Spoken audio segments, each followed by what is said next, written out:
My name's Lucas, and I've been skiing basically since I could stand on 2 feet. My parents used to compete, that's actually how they met, so it was pretty much guaranteed that my siblings and I would grow up on snow.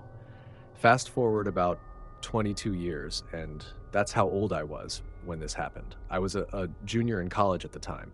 Everyone in the Northeast knows the best skiing is up in New Hampshire, and that winter, my friends and I, Mason, Cole, and Ezra, took a weekend trip there. I honestly can't remember which mountain it was because Mason handled the booking and Cole drove, but it was huge. At least 6 lifts, maybe more. If I had to guess, it might have been Bretton Woods.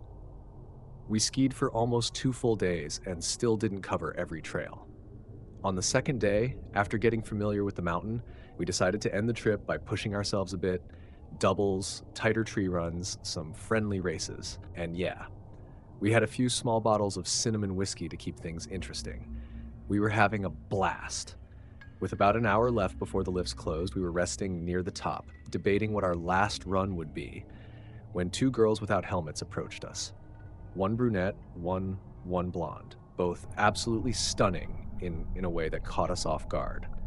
They introduced themselves as Sierra and Lena, and we started talking. They said they were bored because the mountain was full of old people, which I had literally complained about the day before, so it made sense they gravitated toward a group closer to their age. Lena seemed like a serious skier. She got into a full conversation with Ezra about his skis, which were custom and expensive. Cole had his own pair too, while Mason and I always rented. The girls seemed impressed with the guy's gear. We joked about our little whiskey shooters unlocking elite ski powers, which they thought was hilarious. Then Sierra pulled out an unmarked clear bottle, teasing us for drinking something as weak as cinnamon whiskey. The four of us handed it around, Cole especially, while I only took a tiny sip. Something about this whole interaction just felt, I wasn't sure why. Ezra and Sierra were flirting non-stop, and honestly, the rest of us assumed we'd ski out the remaining hour with these girls and maybe hang out afterward. That's when Lena asked if we had ever gone down a trail called Raven's Hollow, a name none of us recognized. She explained it was a glade run tucked deep in the woods and only open once in a while. We loved glades, and the idea of finishing our trip with a hidden forest run sounded perfect, so we agreed. They led us away from the main path until we reached a weird choke point where they told us to unclip our skis and hike slightly uphill. That was the first thing that made me really uneasy. I had never walked up a mountain to get to a trail, but we were buzzed, curious, and dumb, so we followed. Ezra and Cole walked ahead with the girls, while Mason and I stayed behind. He looked uneasy too. I whispered that the whole thing felt strange, and he agreed. We both decided to keep our guard up, even though we figured nothing could really happen to four guys following two smaller girls. The terrain eventually leveled out and we caught up. Cole had his arm around Lena, and she was giggling like everything was perfectly normal. They pointed to a slope through the trees and said it was the start of Raven's Hollow. The run did look legit, but isolated. Before we dropped in, Sierra pulled the bottle out again and insisted we finish it. Ezra and Cole took big swigs. When the bottle got to Mason, he refused, saying he was already drunk. I swear I saw Lena's friendly smile snap into an angry glare for half a second before she forced it back. No one else reacted. It was so fast I thought maybe I imagined it. When it reached me, I pretended to drink but didn't actually swallow anything. At that point, the alarm bells in my head were deafening. I also realized I hadn't seen either girl drink even once. I checked the time. 40 minutes until the lifts closed. I tried to back out, saying we wouldn't make it off the mountain in time. The girls insisted it would drop us close to a lift, just a short ski away. Before we could argue more, they darted down the slope, shouting for us to keep up. Ezra and Cole followed instantly. Mason and I exchanged a look, then reluctantly went after them. I let Mason lead. Skiing through woods is no joke. When we reached the bottom, I was relieved to see everyone upright. They were laughing and talking, but we were in the middle of nowhere. Still surrounded by forest. No lift, no trail markers. I asked the girls where the lift was, trying not to sound panicked. They told me to relax, that it was close, and they'd take us there in a minute. Then a heavy thump sounded behind me. Cole had collapsed in the snow. The girls laughed and called him a lightweight, but I knew something was horribly wrong. Before I could even get to him, Ezra slumped over too. I freaked out, unclipped my skis, and rushed to them. Thank God they were breathing. But they were out cold. Mason took a step toward the girls, demanding to know what they had given us. And then Mason collapsed too. I froze. My head was spinning. The girls just stood there watching me, waiting, like they were waiting for me to drop next. I sat down in the snow, trying to stay conscious. I demanded answers, but they said nothing. Not a word, just blank expressions. Then Sierra turned to Lena and muttered, "He didn't drink enough." Lena cursed under her breath and said, "We have to go." They unclipped their skis, took Ezra and Cole's expensive setups, and walked into the woods. I tried to stand, but my legs were numb. I told myself they couldn't get far carrying 4 skis, 2 for each girl. That thought kept me awake. After a few minutes, I regained enough movement to stumble after them. I followed their tracks and eventually spotted them ahead, shockingly far considering the weight they were carrying. Then the forest opened into a clearing with a road. A faded white van sat parked there. The side door slid open. 4 large men stepped out. The girls pointed back toward the trees, toward me. One of the men stepped forward and pointed directly at me. My stomach dropped. I turned and sprinted, stumbled, back into the woods. I didn't look back. I only stopped when I found my friend still unconscious in the snow. I woke Mason first. Snow in his face did the trick. Together, we dragged Ezra and Cole into a small cluster of trees and waited almost an hour for them to wake up. Thankfully, the van guys never came into the woods. If they had, I'm not sure I'd be here. When Ezra and Cole finally woke up, groggy and confused, we explained everything. We had so many questions. Who were those girls? Who were the men in the van? What did they give us? And what would have happened if I hadn't faked drinking? None of the possibilities were good. We eventually made our way back to the parking lot, a nightmare of a hike, and reported everything. Ski Patrol tried to identify the girls, police said they'd investigate, it even made the local news. But it's been years. Nothing ever came of it. To this day, we don't know what was in that bottle. Nothing we found online matched something that potent, that fast, in such small amounts. Whatever their intentions were, it wasn't just a robbery. And I'm certain that if I had swallowed even one real sip, I wouldn't be telling this story.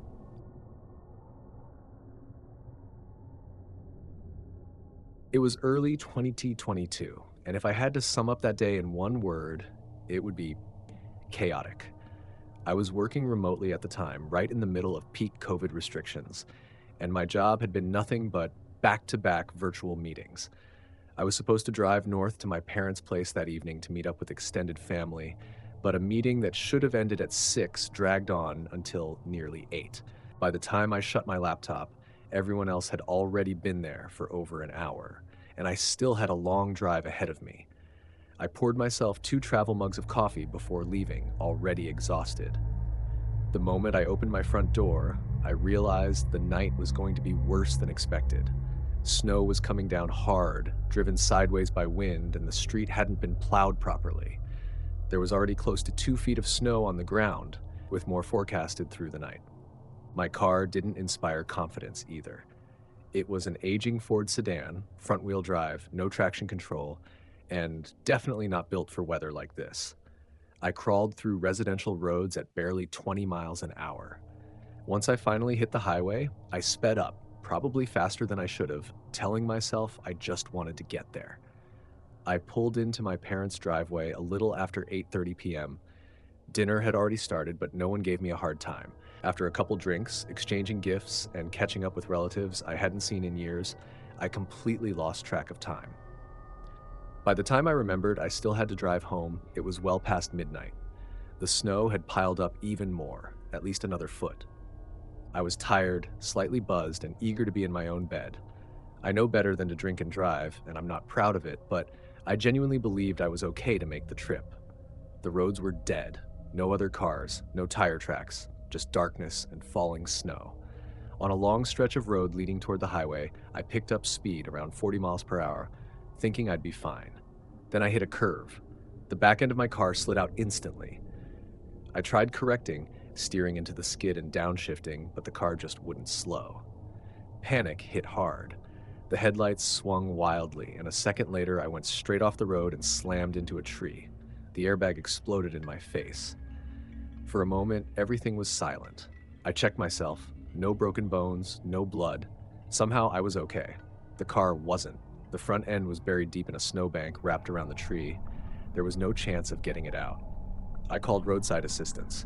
They said help was coming, but given the weather, it could be up to an hour. I was stranded on a narrow road with nothing but dense forest on both sides. No houses, no lights. So I called my parents. My dad said he'd come get me and wait until the tow arrived. While I sat there, engine off, heater running intermittently, I started to hear something beneath the wind. Footsteps, crunching slowly through snow. They sounded far off at first, but close enough that my stomach tightened. I opened the driver's door and stepped out, scanning over the roof of my car. The footsteps stopped. Instead, I heard something else, wet, rhythmic sounds, almost like chewing or slurping. I looked toward the tree line and saw movement. It was too dark to make out details, but it was definitely human-shaped. I called out, "Hey!" The sound stopped instantly. No reply. After several tense seconds, I got back in the car and locked the doors. Less than a minute later, the footsteps returned. Closer this time. Then something struck the passenger side window, a dull thud like a rock. The windows were coated in snow, so I couldn't see anything.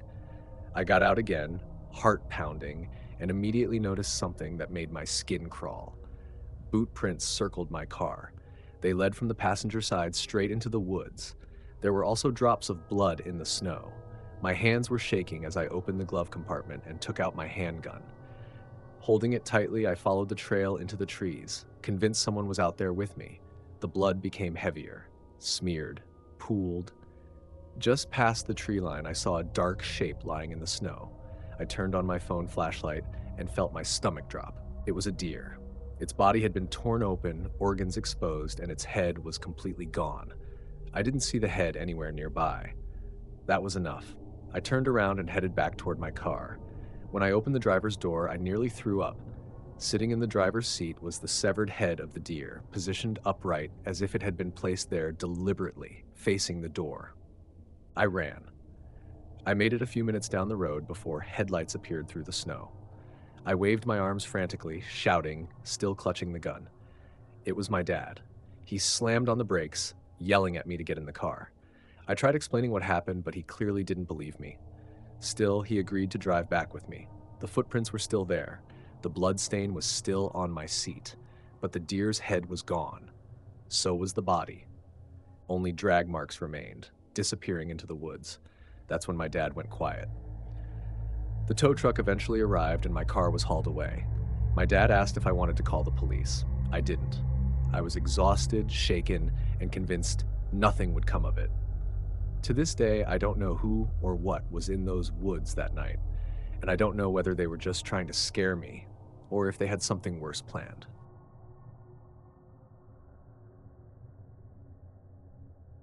I rented the house because it was inexpensive and out of the way. It sat at the very edge of a small rural town, the final house on a narrow cul-de-sac that ended in nothing but trees. The backyard wasn't huge, but it opened directly into a dense strip of forest. In the summer, it felt private, peaceful, like the world politely stopped at the tree line. In winter, it felt like something was waiting just past it. This happened last February during a stretch where it seemed like it snowed nonstop for weeks. I work remotely, and at that point, I'd gone several days without leaving the house at all. My routine blurred together. Wake up, log in, eat something quick, stare at screens until my eyes hurt, then sleep. The first night, I noticed the light. I barely registered it. I was in the kitchen getting water when I caught a faint glow through the back window. Somewhere between the trunks, low to the ground, a soft, steady light flickered, not breathing. It didn't look like headlights or a reflection. It looked deliberate, like someone had placed a small lantern in the woods and walked away. I watched it for close to a minute, expecting something normal to happen. A person stepping into view. A second light. Anything. Nothing did. Then the glow dimmed gently like it had been covered and disappeared. I told myself it was probably a neighbor cutting through the woods or someone hunting illegally. People did stupid things out here. I went to bed. The next morning, I checked the yard. The snow was untouched except for a single trail of boot prints. They emerged from the woods on one side, crossed the far edge of my yard, followed the fence line, then curved back into the trees on the opposite end. They never approached the house, never came near a door or window. It looked like someone had just walked the perimeter. It unsettled me, but I shrugged it off. 2 nights later, the light returned. This time I was in the living room, laptop open, TV off. I noticed the glow reflected faintly in the glass before I saw it outside. Same general area, same low height, no movement. I stood there watching, longer than I should have. Then the light began to drift, not toward the house, but sideways, sliding behind the trees like whoever carried it was pacing a boundary. It stopped again, perfectly still. That was when the unease set in, the kind that doesn't come from logic, but from instinct. I locked the back door, closed the blinds, and told myself I was being paranoid. The next morning, the footprints were back. This time, they came straight out of the woods and into the yard. Near the center, the prints overlapped again and again, like someone had been pacing back and forth repeatedly. Then they curved off and vanished into the trees. It didn't feel random anymore. Over the next week, it became routine. Not every night, but most. Sometime after midnight, I'd see the glow. Always slightly different positions, sometimes closer, sometimes deeper in the trees, always quiet. And every morning, new tracks, circles, lines, flattened patches of snow where someone had stood still for too long. Never the house. That was the worst part. It felt intentional, like whoever it was understood exactly how close was too close. By the end of the week, I was barely sleeping. I kept the TV on for noise, checked the locks obsessively. I hadn't seen him, but my brain filled in the blanks anyway. What finally broke me wasn't fear, it was exhaustion. Around 3:30 a.m., I woke up on the couch to a faint glow creeping across the ceiling. The light was back. Something in me snapped. I pulled on boots over my pajama pants, grabbed my thick coat and the high-powered flashlight by the door, and walked straight out back without giving myself time to rethink it. The cold hit hard. Snow came up nearly to my calves. The light looked smaller from outside, but closer. More real. I followed my old tracks until they ended, then kept walking, leaving a fresh path straight toward the trees. The woods went quiet as I reached the edge. No wind, no road noise, just crunching snow. Inside the tree line, the snow thinned, and then I saw it clearly. It wasn't a lantern. It was a small campfire, low flames, mostly embers. Sitting beside it on a fallen log was a man. He was bundled in winter gear, heavy coat, snow pants, gloves, hood pulled low. He held his hands over the fire and turned his head slowly when my flashlight hit him, completely unbothered. We stared at each other. "You're on my property," I said. My voice shook. He blinked slowly. "Didn't expect you to come out," he said casually. "You've been back here all week," I said. "You can't just camp behind someone's house." He didn't apologize. "I like the trees," he said. "Good cover." The word cover made my stomach tighten. I swept my light around, a tarp strung between two trees, a plastic bin, a cheap sleeping bag, cooking gear. Everything looked temporary, but ready to vanish fast. "How long have you been here?" I asked. He shrugged. "A while. I told him I'd call the police if he stayed." He smiled, brief, satisfied. "I wasn't watching," he said, "just tracking patterns." "Patterns of what?" He glanced past me toward my house. "Lights, curtains, when you move." I backed up. I left without another word. The next morning, the woods were dark, no glow. When I went back there, the camp was still set up, but he was gone. Inside the plastic bin were photographs of my house, dozens, from different angles, different times, some from inside through windows. One of me at my desk, one on the back porch. There were handwritten notes, my schedule, my habits. At the top of one page, my address. Below it, backside ideal. Trees close. No pets, no nearby sightlines. I called the police. They found more gear, a knife, a ski mask, drugs, another notebook hidden in a tree. The last entry read, "Approach tonight. Nervous but willing, not ready yet. Leave gear, loop back later." They never found him. Later, I was told some of the other addresses in his notes matched break-ins and surveillance complaints in nearby towns. I still think about that line sometimes, loop back later. Because leaving everything behind wasn't panic. It was planning. And somewhere out there, behind someone else's house, there's probably another small fire glowing quietly in the trees. And another set of footprints tracing the edge of comfort.